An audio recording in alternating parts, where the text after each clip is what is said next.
So this book is called Logan Lansing's The Queering of the American Child. I highly recommend picking it up. Probably one of the most important books that you can pick up right now. Another one that we will be covering eventually is Julie Bailing's Beneath Sheep's Clothing. That documentary is out right now, and I highly, highly recommend that book. And also that film, which is just done amazingly well. So the goal of this is to educate both parents and teachers. I am by no means anti-teacher. I am anti-teaching our children Marxism without even understanding that that's what you're doing. Now, there are some teachers who do know full well that that is what they're doing. And those people I would consider bad teachers. And I think as you follow through this program, you will find the same. But we really try to stick with resources. In this one, it's a little bit emotional because we start to talk about culturally responsive teaching. And this came in the 90s when I was still in school. And I can remember just the change. So I'll talk a little bit about that. Anyways, we are getting ready to start. Welcome. People will probably likely join in, or maybe they won't today. It is almost the end of summer for a lot of people. So I'm going to share my screen and we will get started. This is chapter 4. This is a critical turn in education. So to fully comprehend the queering of education children receive in schools nationwide, we must explore the Marxist takeover of our educational system. The Marxist cult, which is what we covered last week. We covered who Karl Marx was and what his ideas were. You can check that out in YouTube. So the Marxist cult has long been known in education as a crucial lever for jumpstarting and maintaining communist revolution. So Lenin created Marxist schools to teach children that the entire purpose of their lives is to build a communist society. Chairman Mao Zedong of the People's Republic of China rose to power after the catastrophe of his Great Leap Forward. I'm going to move to the next page.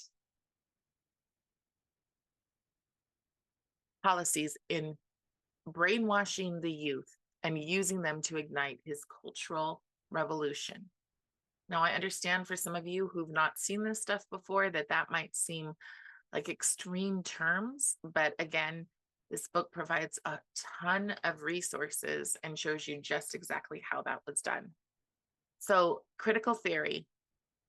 This is Karl Marx. He believed that his revolutionary theory of history predicated the inevitable collapse of capitalist society, the mobilization of the working class towards a revolutionary consciousness and activity. And the reason that that didn't work is people liked being middle class, especially if you came here from another country or you came out of the hills of Kentucky or something like that. You would go into the cities and you would be able to make a life for yourself. And when you could make that life for yourself, a lot of people were content. And that ended the desire, that ended the push for people to want to have a revolutionary energy. They were happy where they were at. So Marxists needed a new Marxist, cultural, Western, and critical Marxist arrived with the idea that culture plays a vital role in suppressing the revolutionary energy created to spark a communist revolution. So they realized that they needed to attack culture because the financial class just wasn't working. And again, I've said this before, but I did a lot of this reading while in the car. So my highlights and my visuals are a little bit tricky. So a vital role in suppressing the revolutionary energy required to spark a communist revolution. Western culture, they believed, brainwashed people into thinking that capitalism was good for them. So what we're talking about here is the idea that our children are being taught that capitalism is bad. That is a fact. The next one. So neo-Marxist created, and this is on page 66, if you're following along. Neo-Marxist created critical theory to first awaken and then radically transform Western culture. Whereas the traditional theory of society only seeks to understand and explain, Marxism, or a critical theory, seeks to critique and change society. So when we talk to people and we say we want them to be critical thinkers, we want them to understand the past. There's a difference between teaching people, and I mean like really digging in and teaching our students what I always say is the bad, the ugly, but also the beautiful, so that they can learn from it and not repeat it. The thing they want to do is go back, point fingers at the past, and say, because this happened in the past, everything today must be dismantled. That's where we are in education today. So this is Max Horkheimer, the Marxist who coined the term. He created critical theory because of the emerging neo-Marxist had concluded that they would not describe an ideal society on the terms provided by the existing oppressive society at all, but they would criticize those aspects of the existing society they wish to change. In other words, these people oftentimes with some shady things in their lives, a lot of drugs, they wanted to create a utopia. And so rather than being grateful or content for what they have, they want to create a utopia of what they believe society should look like. So the way he framed it, a critical theory has three components. First, a critical theory must, I get this right. Nope.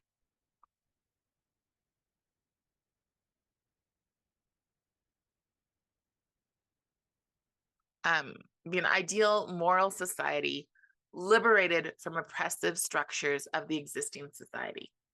So it must be idealistic morally to their terms, not to terms that have been proven in the past to grow, but to whatever their terms are. They become the experts. The woke are the experts. You cannot question them.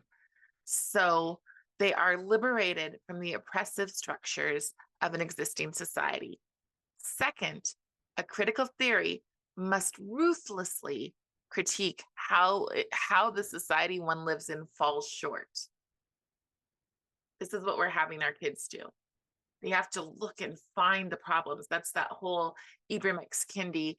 It's not where is the racism, it's that racism is everywhere and you must learn how to define it. That's what we're sending our kids into. Does that sound like a quote unquote joyful education? They must ruthlessly critique society and find all of the areas in which it falls short. Third, a critical theory must require political activism. I wasn't lying to you, my friends, when I told you that they want to turn our children into activists. This is literally the goal of education. It must require political activism and change the society one lives in until it matches the ideal moral, cannot see the word, moral tension of society one wishes to have, moral vision of society one wishes to have. Who wishes to have it? This is, I think you will agree by just the definition, extremely authoritarian, to tell us that we must live by someone else's vision. And this someone else or this group's vision is a vision of people who are constantly miserable. Because if your life is about just constantly looking for all of the problems, you will be miserable. So the ideal moral society envisioned by critical theory is one where all people are free from denomination or oppression. That is, it's a negative imaginary, one defined in terms of being any of the things critical Marxists don't like. That's the ideal society. It is removing anything that the Marxist does not like. Okay, there is only one type of society that could meet those off that criteria, and that is a communist society.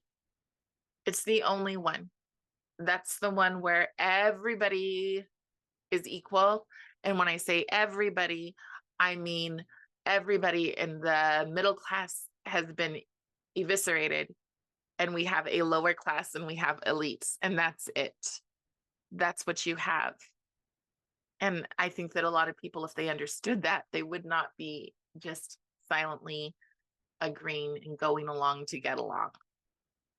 Okay. Because critical theory offers only a negative vision, this can only be accomplished by the critical theorist. In all of his divine wisdom, when in power, critical theory's activism is, you get the picture, not always Marxist activism to move society towards communism. Critical theory, in other words, is not really a theory at all, as you might typically define one, but critical theory is a playbook for Marxist political activism. Critical theory.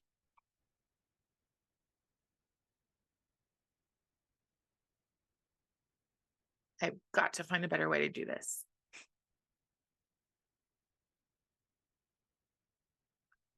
So, neo-Marxists endlessly critiqued the media, education, the church, the family, the law, for all the ways these institutions were falling short. Does that sound familiar? Again, they critically they critiqued the media, they critiqued education, they critiqued the church, and they critiqued the family and the law for all the ways institutions were falling short of the Marxist vision. They demanded seats at the table of power so that they could turn those seats, they could turn those institutions into Marxist institutions and use them to feed the working class a revolutionary consciousness that they so desperately wanted it to have. So this week is the first week of school, and already we're seeing hints of this. They're very subtle, but they are hints of feeding our children things that will fundamentally change them. Having them do assignments that aren't actually going to be looked at by the teacher, but are having them critique their minds. Would you rather trust a woman's opinion or a man's opinion? Why? Why not have that as a discussion in the classroom? Because you want to seed those ideas in your child's mind and make them feel guilty for their answer, or feel empowered by having the quote unquote right answer. That seat at the table, one example that I use a lot because we are still in the Boy Scout program, but the seat at the table of the Boy Scouts. When my child was young, they took Boy Scouts, they invited the girls in, this is into Cub Scouts. And so they invited the girls in, and then they said, oh, well, it was harmful and dangerous and threat to even have Nerf guns for the little boys, because it offended some people. They got rid of some of the strength things like a trail climbing wall thingy, because it was too intimidating for the young women who they gave access to. And that doesn't mean that every girl doesn't want to do a rope course. That's what it is. Doesn't mean every girl doesn't want to do a rope course. What it means is that these kids, they take something so that they can change it. They can accommodate. So they accommodate, then they get their seat at the table. After they get their seat at table, then they dismantle the table. And that's what we saw with Boy Scouts in Washington State. We saw that the men who had led it for so many years were being pushed out, and in were coming the very masculine women who were very proud of the way that they were. And they started running the program.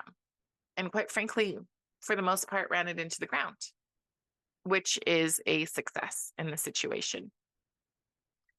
Okay, other Marxists, what Marxists don't tell you is that their target audience is that they believe this is a just society.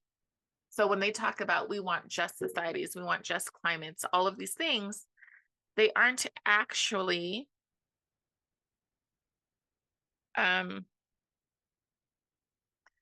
is a very good point. In the future, somebody just made a comment, and in the future, I will definitely put these in PowerPoint. It'll be much easier to navigate that way. They don't want our kids to, when they say just, they're using a different word. We think just means, justice, blind, does the right thing, is fair. But their version of just and their version of a just society is a society designed by Marxists, designed by Marxism. So, in the 1960s, Max Horkheimer said that freedom and justice are dialectical concepts. The more freedom, the less justice. The more justice, the less freedom. So their just society forces us to limit individual freedom because you can't have the individual. You may have heard a certain person who is running for office recently this week talk about how she is not for the individual, but for the collective, because the collective is who gets things done. I'm paraphrasing, but you can look up that speech yourself. So, next one.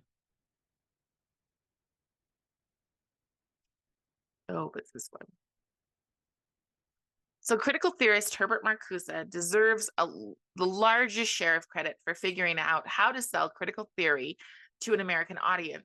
By the 1960s, Marcuse understood that all the trappings of Americans' life had stabilized the traditional Marxist targets. The working class were happy to go to work. And this is where it gets emotional for me, because he realized that he needed a militant intelligentsia and, his words, ghetto populations. So the militant intelligentsia were the people in college, the young,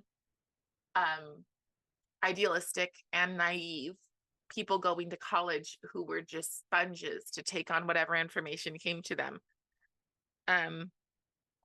The ghetto populations were the people of color, specifically the Black population and the lesbian and gay population. So instead, Marcuse thought these groups could be radicalized more easily by teaching them how to wield critical theory before sending them back to the working class to sow chaos and destabilize it. So very different from the revolutions at previous stages of history, this opposition is directed against the totality of well-functioning, prosperous society, a protest against its very form, the commodity, the form of men and things, against the imposition of false values and false morality.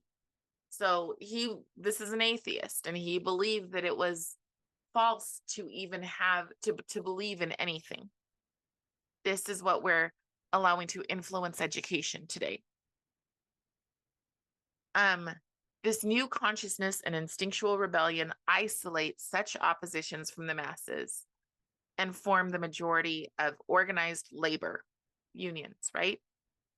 The integrated majority, and make for the concentration of radical politics in active minorities.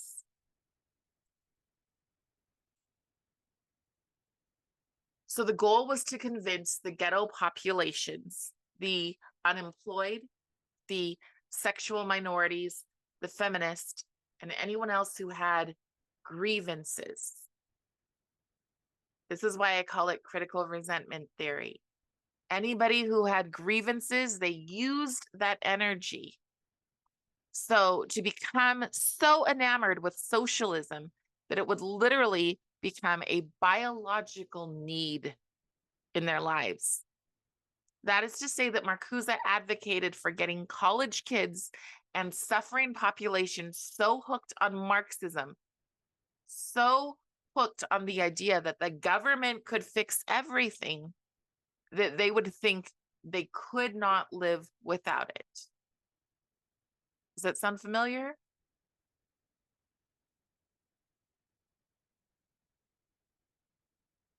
So now we're going to move to education and specifically education to critical education.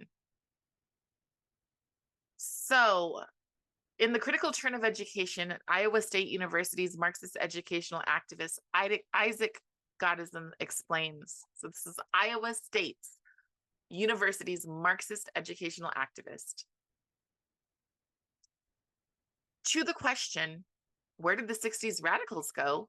The most accurate answer, noted Paul Bewley in his classic Marxism in the United States, would be neither to religious cults nor to yuppie-dom, but into the classroom. After the fall of the new left arose a new left, an academic left. For many of these young scholars, Marxists thought and particularly what some refer to as Western Marxism or neo-Marxism, and what I will refer to as critical Marxist tradition, was an intellectual anchor.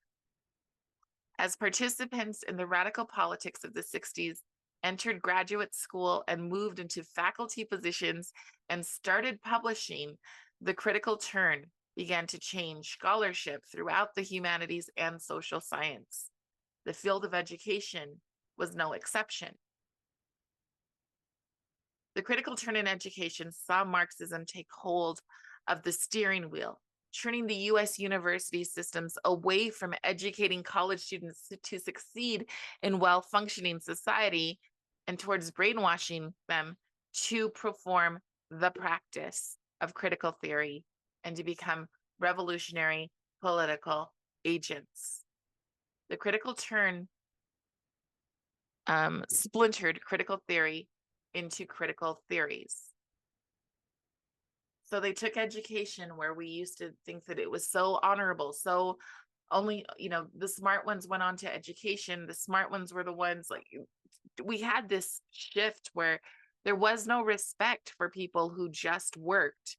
You had to go to college, but then college was taken over by people who wanted to push socialism, which makes no sense to me as somebody who's seen a lot of the homes of people who are professors. They don't live like a lot of the rest of us. So what exactly is it that they're trying to get? Because I'm sure they're not going to give up.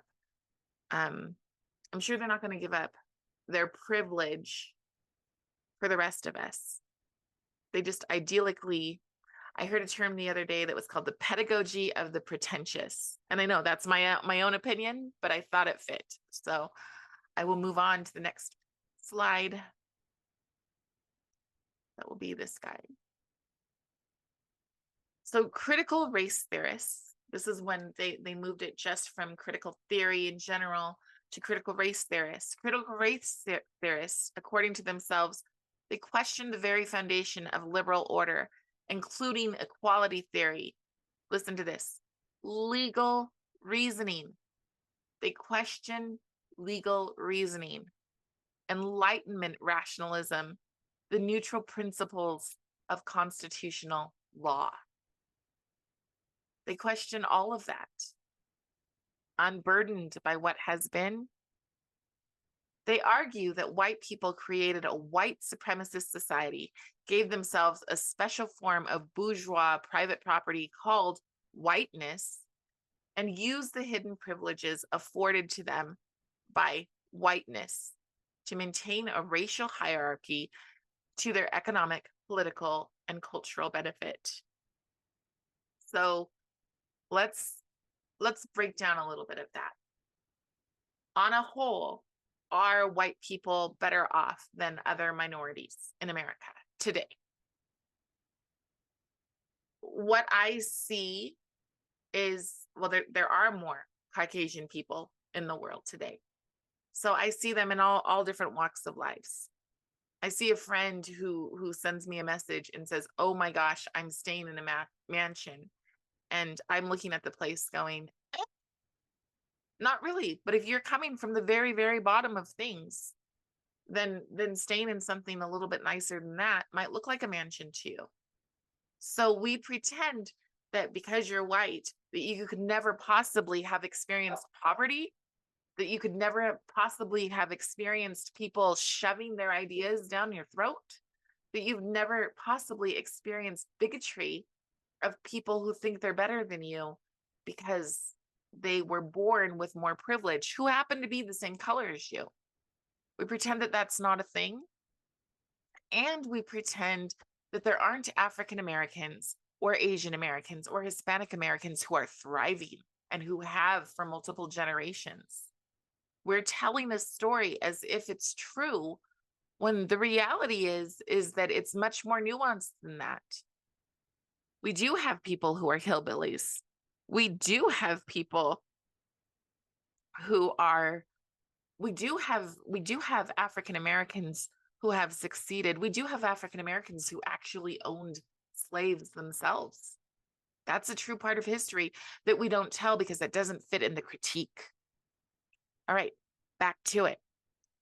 Paulo Friere argued that education must always be central to the theory and practice of building movements. Paulo Friere, and I learned about Paulo Friere from a teacher in my school district. A teacher in my school district walked up to me and said, well, have you ever read Pedagogy of the Oppressed? Because I think you should. I think that it would give you a much greater understanding of what we're trying to do.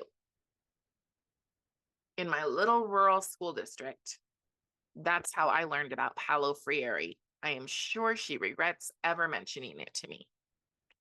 But Paulo Friere argued that education must always be central to the theory and practice of building movements for radical social change, because regardless of context, it is through education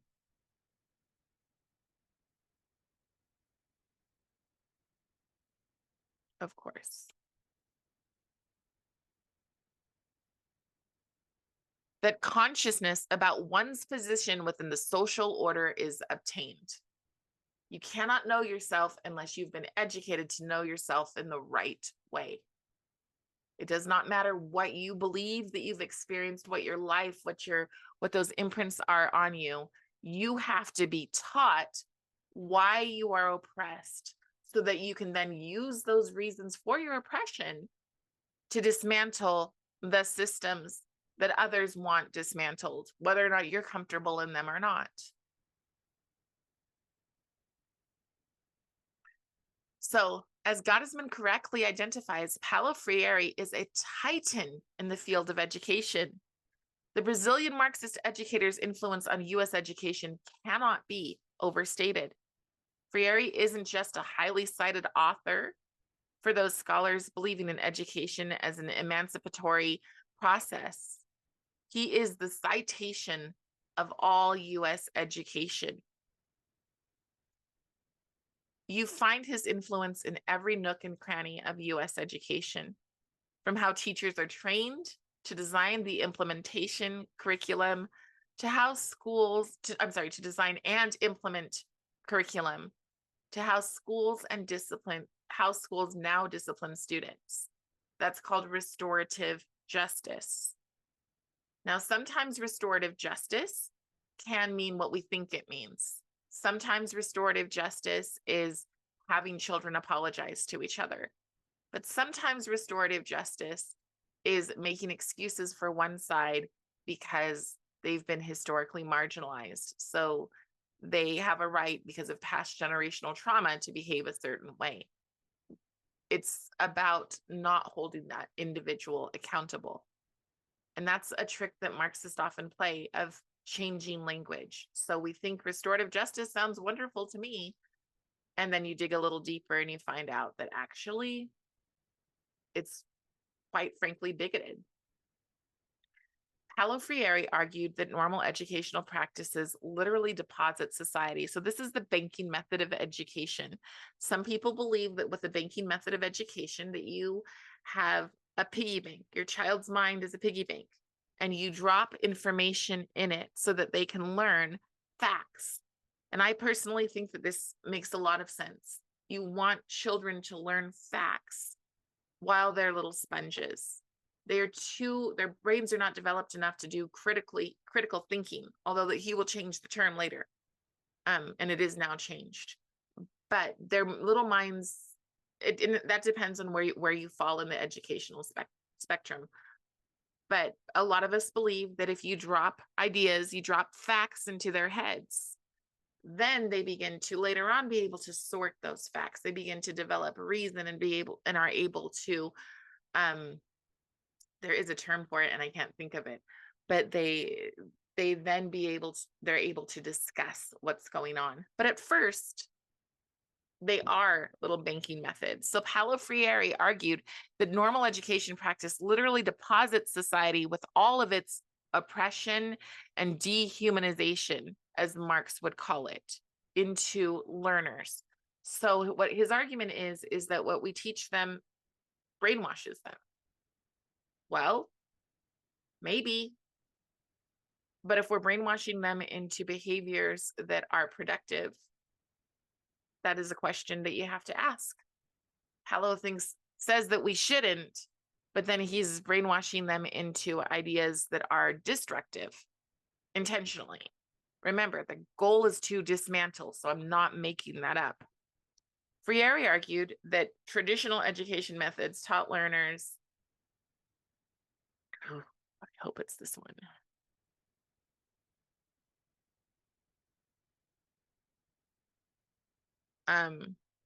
Yes, that consciousness about one's position within the social order is obtained. So he spoke, and what he was teaching was that they're teaching that things are normal that maybe shouldn't be normal. The class that you're stuck in, the class that you're born in, you're stuck in, and that shouldn't be normal. Okay, that makes a lot of sense. But again, the dismantling and where it goes is the point that I believe we need to be asking. So, and that is from another page. I am so sorry about that.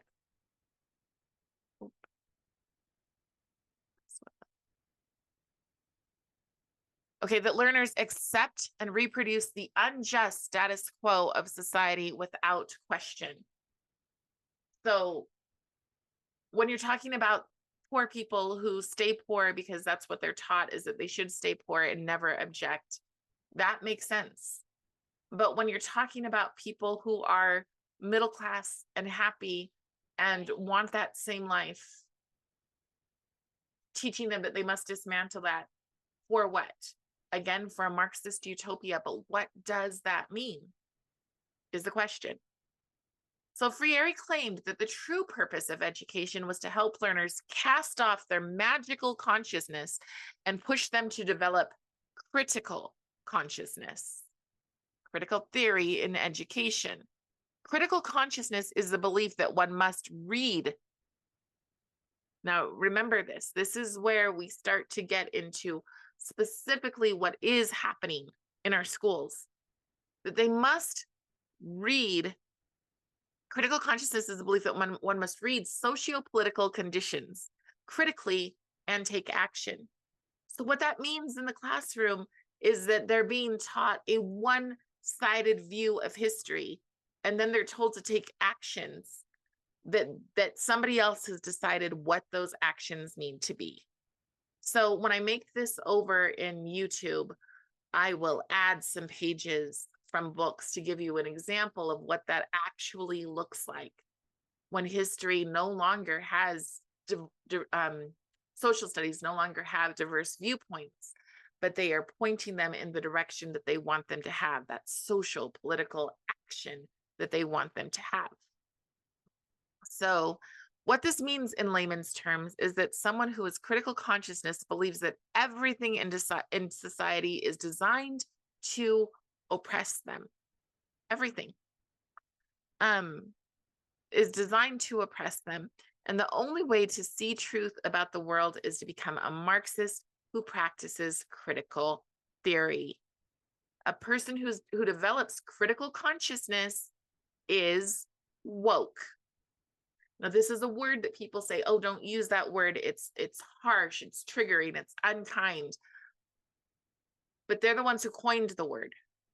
So to not use a word that they coined is to let them control us. So that is what it means. The truth about the world is to become a Marxist who practices critical theory.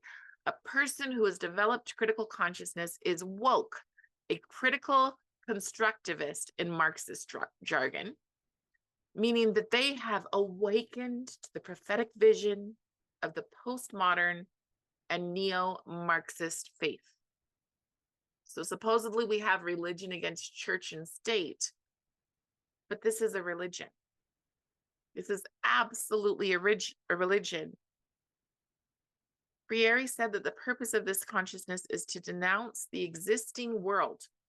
Denounce the existing world in a critical way so that it announces the possibility of a transformed new world promised by liberation.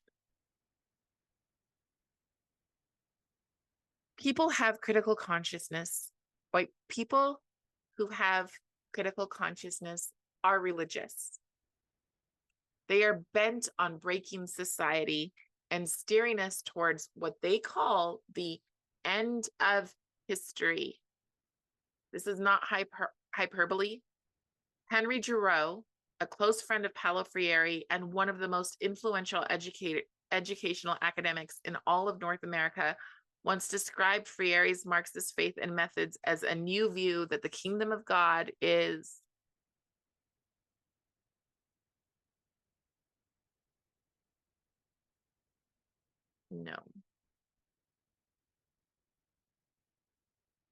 something to be created on earth. So we are removing faith. We're removing even the possibility of faith by what we're teaching our children in school, because fanatics are pushing forward with this as fast as they can. They do not care what laws are put in place. This is what they're doing. One example that I saw this week was, my child was, he's taking a Spanish class. And in the Spanish class, you have to do an app. And so we began to look at this app, and we saw that this app, it talks about its commitment to queer theory. And then we started looking at a bunch of other apps, and they all do the same thing: a commitment to queer theory, a commitment to representation, a commitment. So even if the teacher isn't teaching that in their own curriculum, what's coming home for your kids to do as supplemental material, what's coming home for your kids to actually get graded on, their streaks, their whatever, is pushing that agenda. It's fanatical in that you should be able to have a quality education without having somebody else's weird ideas shoved down your throat. So, in the pedagogy of the oppressed, as a humanist and liberation pedagogy has two distinctive stages. In the first, the oppressed unveil the world of oppression and through praxis commit themselves to its transformation. This sounds exactly like ethnic studies. Ethnic studies says, first, a child must know that they are oppressed, and two, they must figure out how to dismantle those systems of oppression. So, in the second stage, in which the reality of oppression has been transformed, the pedagogy ceases to belong to the oppressed and becomes a pedagogy of all people. So the goal here is not, and I've said this before, the goal here is not to embrace, thank you. The goal is to not just simply embrace or to empathize with people who think this way and quote unquote be kind. It's not about that. The goal is to embrace, to gather in all people by teaching all people that they are oppressed. And the only way to get rid of that oppression is to listen to these people. Many, many of whom don't live like the rest of us, but they want to force us to live this way.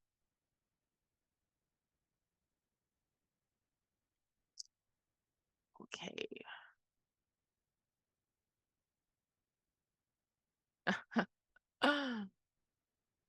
His method is simple. The academic material, like literacy lessons, become mediators to political knowledge, which is to say critical Marxist interpretation. That is, academic material becomes an excuse to talk about radicalizing political issues as a critical Marxist. Okay, I know I skipped some pages. I say utter hypocrisy here. So Friere then critiqued traditional educational methods on all the ways they don't lead to the development of critical consciousness in learners. Finally, he developed teaching methods and practices for achieving his vision.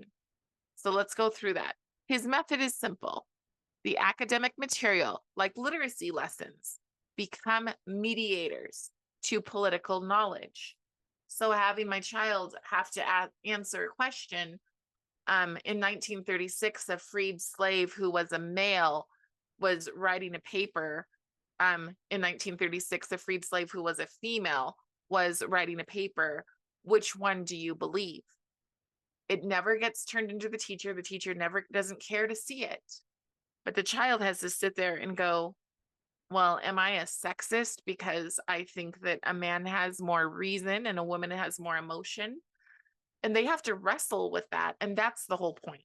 The whole point of the lesson is to get the children to wrestle with their ideas.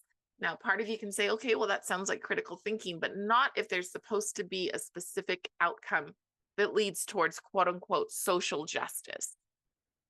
So, mediators to political knowledge, which is to say critical Marxist interpretation, that is, academic materials become an excuse to talk about radicalizing political issues of critical Marxism. Marxist theory of education explicitly predicated on the success of Mao Zedong in China, the People's Republic, utter communism, teaching the kids, making the lessons not be about basic math, but instead teaching them how math is racist. I encourage you to look it up. That's a real thing. Our school's UVU is actually getting, I believe it's UVU, it might be Utah State, but one of them is getting an educational grant to figure out how math is racist. A Marxist theory of education explicitly by Mao Zedong in China, that Marx could practice on learners to brainwash them. At its core, Paulo Friere's theory of education is a Marxist theory of knowledge. Friere calls into question what knowledge is. Who defines it? I couldn't possibly answer that. I'm not a scientist. I'm not a biologist. Who certifies it?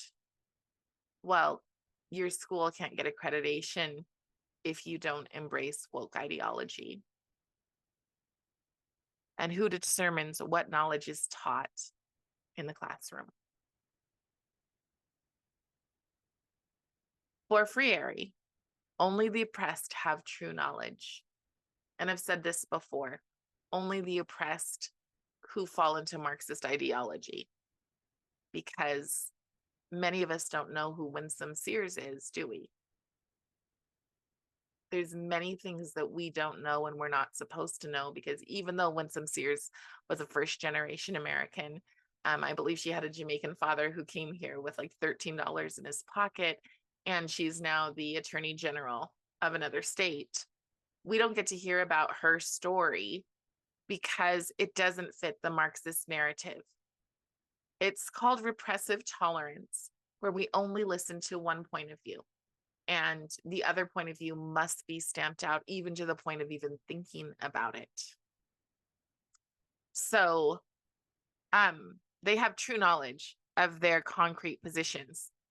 Only if you are a quote unquote black face who is also a black voice do you get to speak.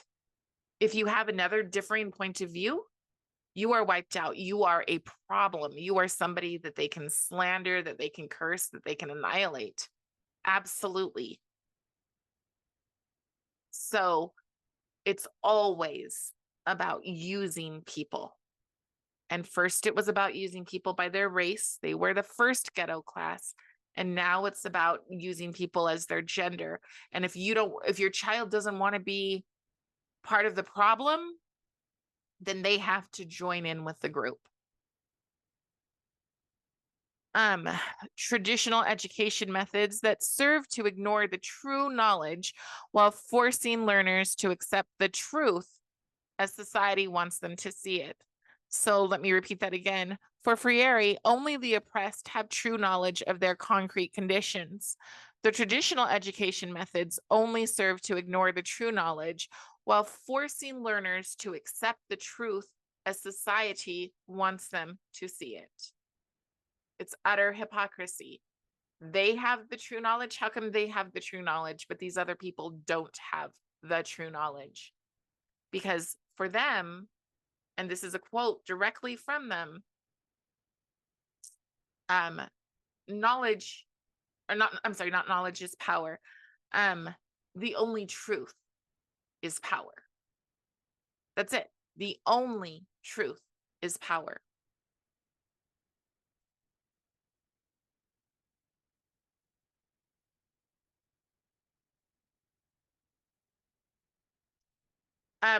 Critical educators believe that the only way to reduce inequality and achieve social justice is to push children to develop critical consciousness and become political activists. That is the only way to reduce inequality and achieve social justice. Well, I've seen a lot of things that I don't consider justice, and I'm a pretty fair person. So social justice is Marxist consciousness. So critical educators believe the only way to reduce inequality and achieve social justice is to push our children to develop critical consciousness and become political activists.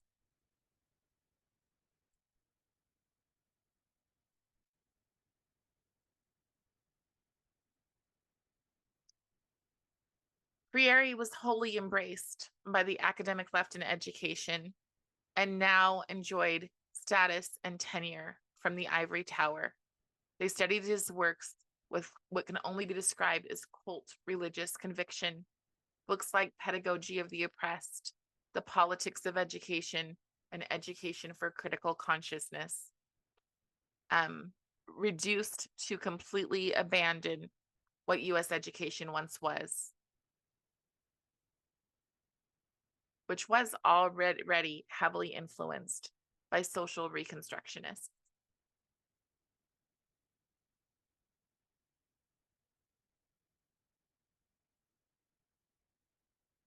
No.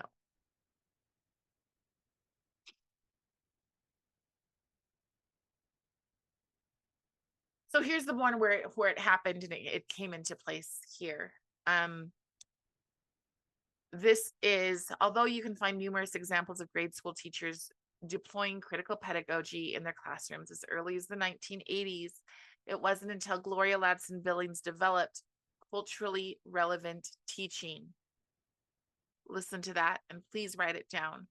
Culturally relevant teaching, the critical pedagogy went mainstream in children's classrooms.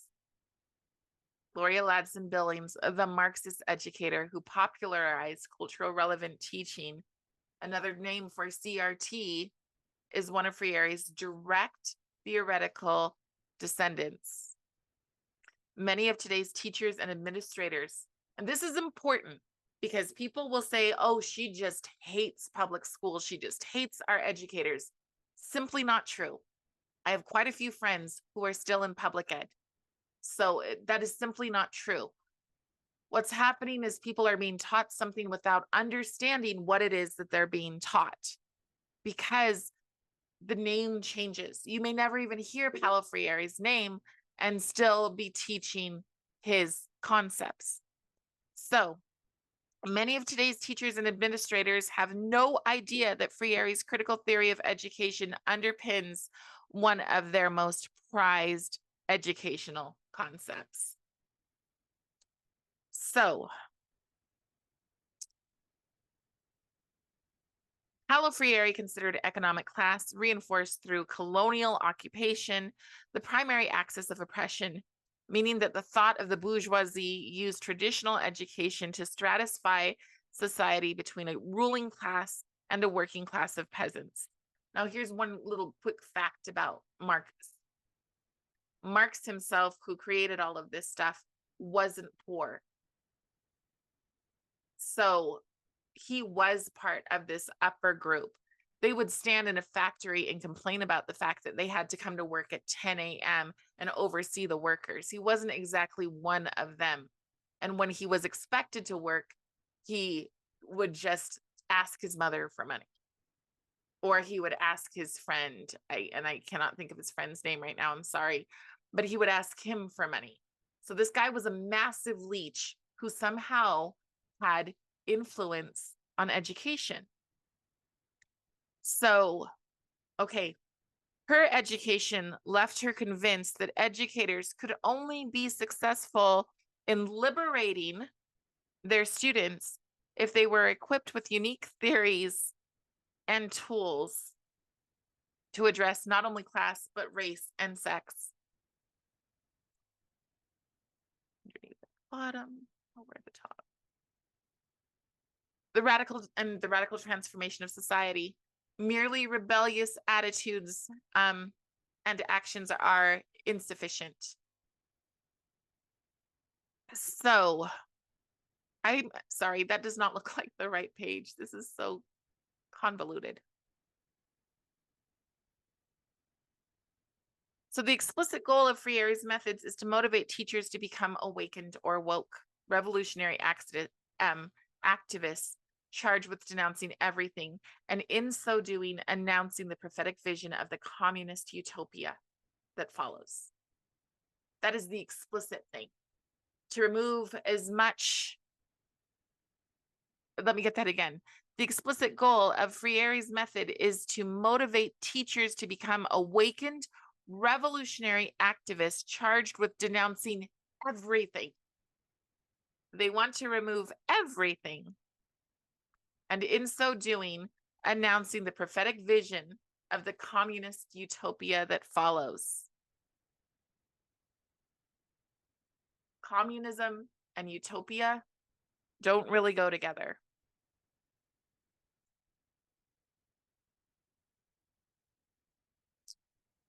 Now I'm going to skip because I can tell I won't be able to read that. Nope.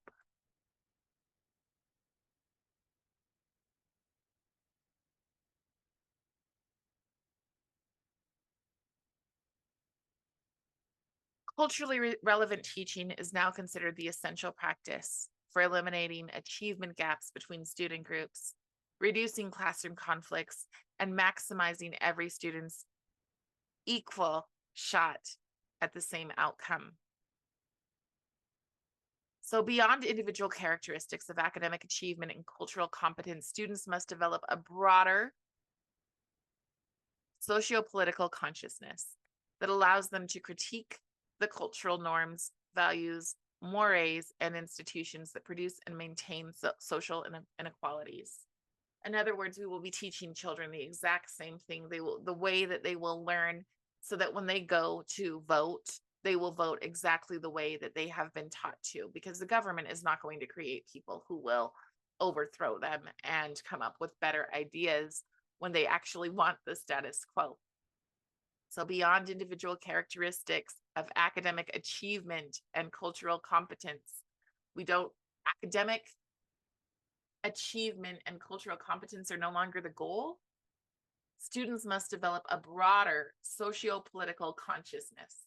They must become woke. They will vote one way. They must become woke. That allows them to critique the cultural norms, social mores, and institutions that produce and maintain social inequalities. Cultural norms, having a family. Cultural norms, going to work and having a job, providing for said family. Those are cultural norms, and we're supposed to remove them. And like I said, culturally relevant teaching is now considered essential. Those are the books that I saw on a teacher's desk. They were culturally responsive teaching or culturally relevant teaching. And that teacher was going on to teach multiple kids. That's why I was subbing, was so that she could go and teach multiple kids in her elementary school, or multiple teachers in her elementary school, the same things she already believed. Today's teachers everywhere are trained to think that they must make their materials and their methods culturally relevant. They must make their materials and methods socio-political. That's the goal, for children to be successful in school. For children to be successful in school, they must be political. Okay. And I'm going to jump.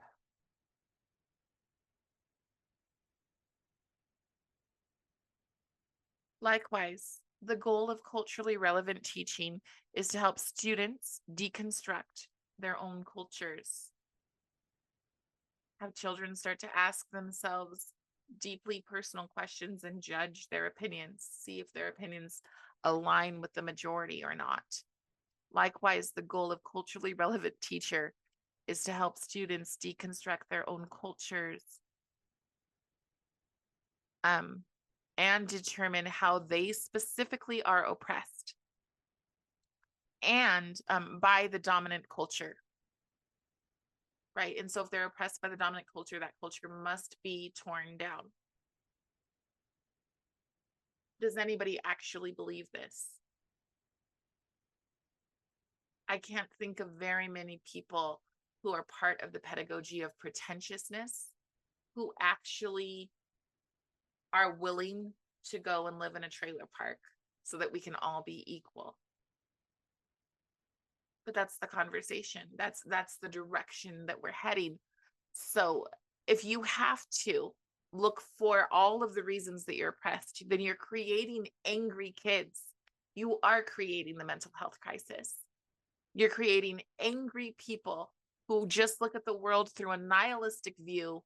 Well, if we burn it all down, maybe we can build it back better, right? So we're only discussing things from the view that they want you to, which is why you are oppressed. And then you're supposed to tear down everything. So what's left? If every person is oppressed, then what is left of our society? So they specifically oppressed the dominant culture, or how their cultures oppress the marginalized. Are you ready to give up everything you have because your culture oppresses the marginalized? After modeling this deconstruction, the culturally relevant teacher's mission is to empower and inspire her students to change the dominant culture through social justice activism.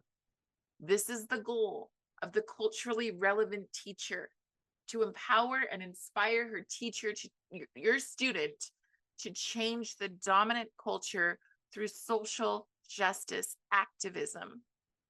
Her job is to push her students into critical consciousness. How many teachers are embracing this?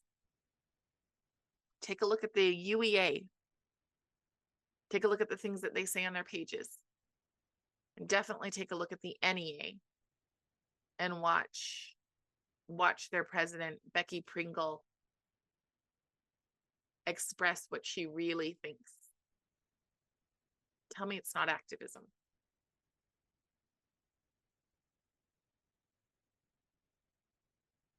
Okay.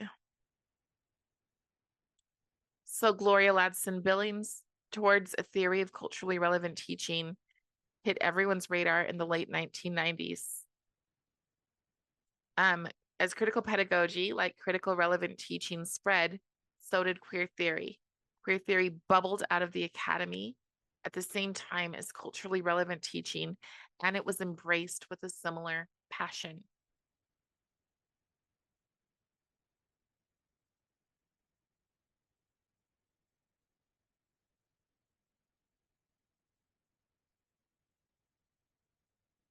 anytime you want to open.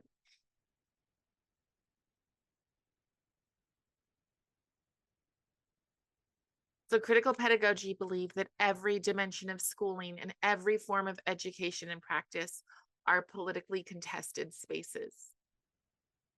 Everything. And maybe they're right on that. I have come to the conclusion that we need to educate our children the way that we want them to grow.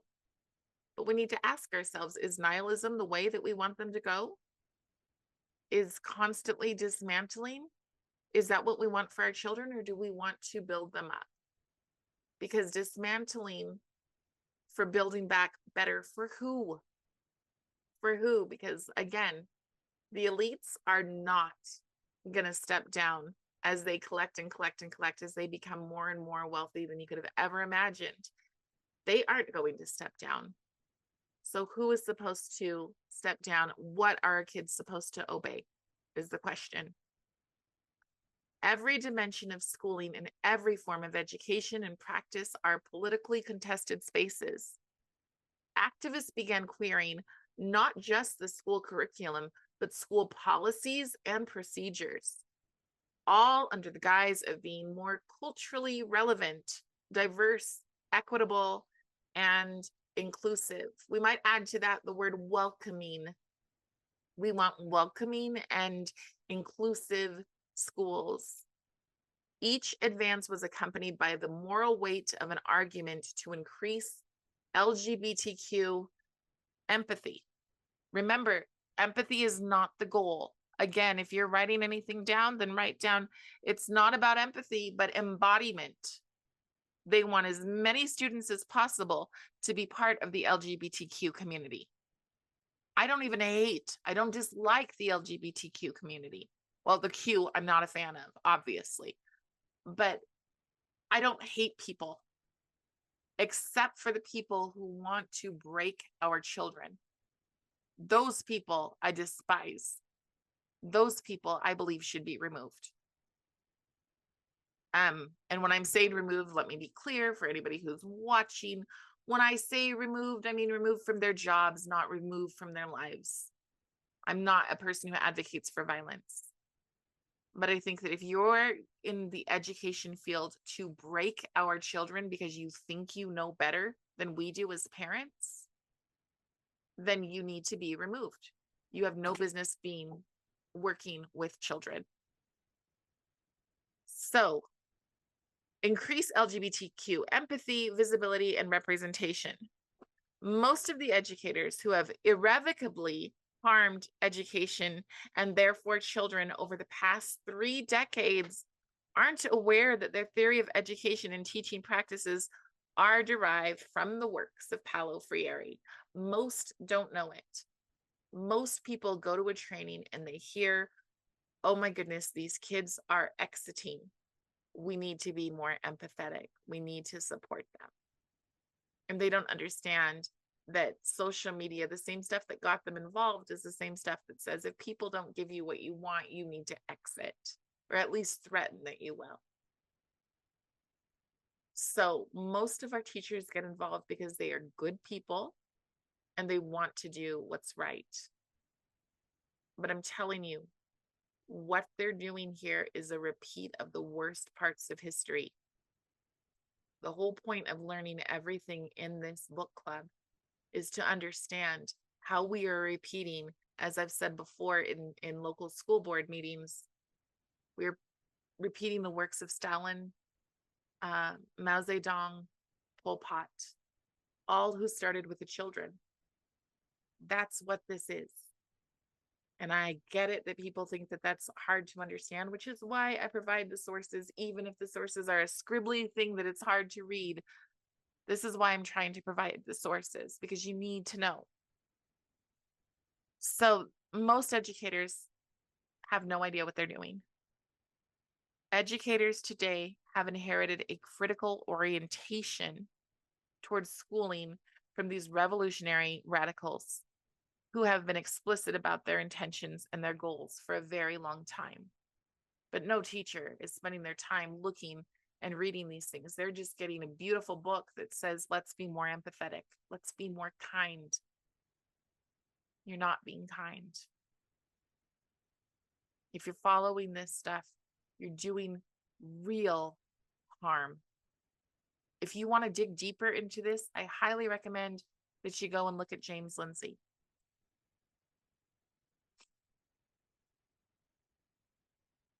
Okay.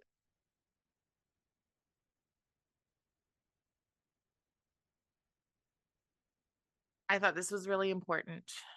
Okay. Our teachings, our children are now attending culturally relevant, diverse, equitable, sustainable, and inclusive. And again, let's add welcoming schools, which means they are attending schools that push them to develop critical consciousness. Queer Marxism is practiced in nearly every school in America today because Marxists captured US education decades ago. Friere spearheaded a religious revival that claimed the true purpose of education is education for social justice, which is education that recognizes inequality and deeply that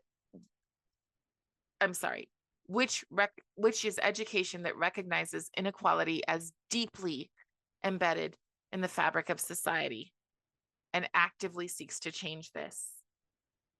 So let me be a little bit clear. Got somebody moving in. Let me be a little clear on this. Welcome. I'm just about to wrap up, but you are welcome to come on in. Friere spearheaded a religious revival that claimed the true purpose of education for social justice, which is education that recognizes inequality as deeply embedded in the fabric of society. I don't disagree. We have a problem in education, but I think the problem in education is projection.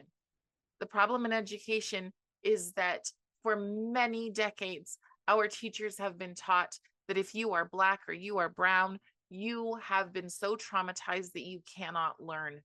We must change they've been taught that we must change the way that you learn so that it's easier for you. Telling our children that they cannot learn, I think, causes the most amount of harm possible to Black and brown children. And what we're adopting now is divisive. What we're adopting now is nihilistic. It's depressing. And what we're adopting now is the opposite of gratitude. It's grievance. This is what we're adopting and saying that it is good. Because see, they're saying that all teaching is political. And I watched this happen. I watched this happen when I was with 4-H. And all of a sudden they wanted to teach things that made absolutely no sense. And when I reached out to them and I said, why are we embracing these ideas? As a Black woman, I disagree with them. And they said, well, all teaching is political. Everything. Even teaching the kids aviation or teaching the kids gardening or teaching the kids whatever they're teaching them, they were teaching them towards socialism. And I find that extremely concerning. We're no longer part of 4-H and we're trying our best to hold on to the Scout program, but it's a hard battle. Get through.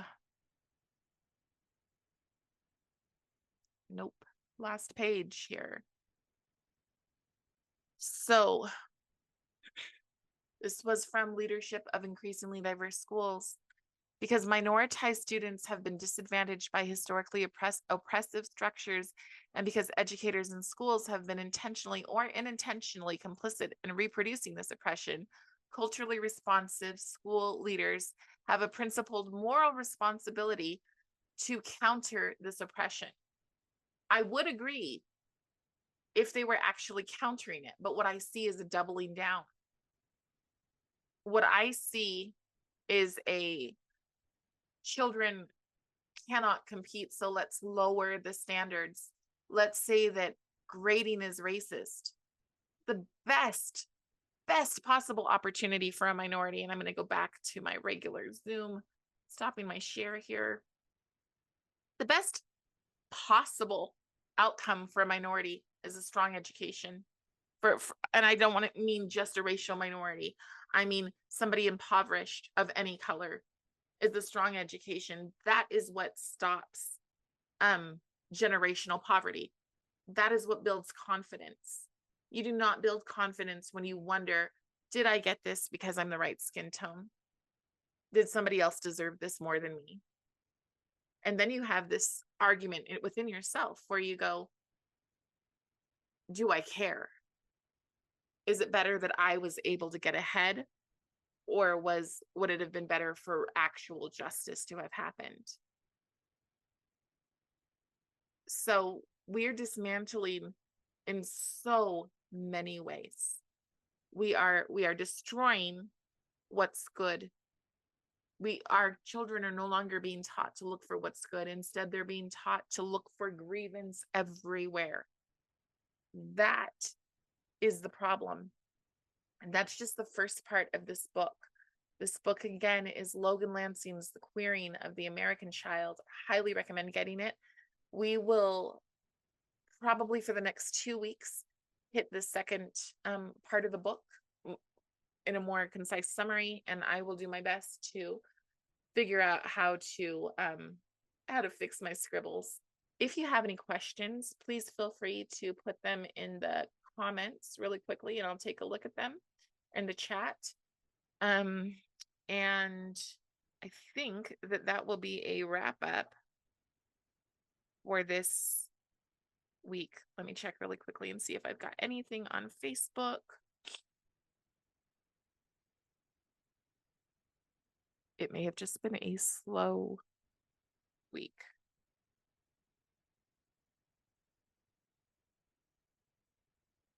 Okay, I don't see anything on Facebook, and I don't see anything in the thread. So if anybody is watching, do you have any comments before I stop us?